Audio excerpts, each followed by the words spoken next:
Pericolo cinghiali. L'ultimo incidente ieri mattina all'altezza di Tramazza a causa di un cinghiale sulla carreggiata.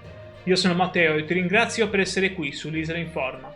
Se anche tu vuoi stare più sicuro in Sardegna, iscriviti e lascia un like. Mi aiuta a far arrivare queste notizie a più persone possibile. L'ultimo episodio è venuto ieri sulla strada statale 131 allo svincolo per Tramazza, dove un automobilista non ha potuto evitare l'impatto con un cinghiale. Fortunatamente solo danni al mezzo e rallentamenti, ma l'incidente riaccende l'allarme costante nel territorio del Ristano. Questo è l'ennesimo scontro. Solo una settimana fa un medico di 44 anni ha perso la vita sulla Sassari Olbia per un incidente simile. Ma qual è la vera causa del pericolo sulla statale 131? La statale in quel tratto non ha reti di protezione.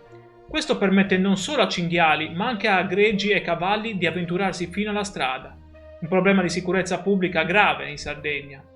Le conseguenze sono gravissime, non solo per la vita umana.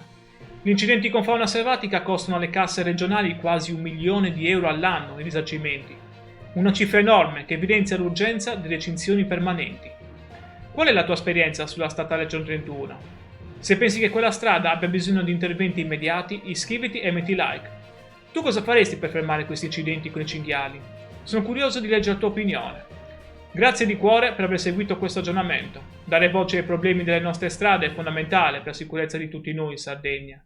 Ti saluto, ti mando un abbraccio e ti do appuntamento al prossimo video. Ciao!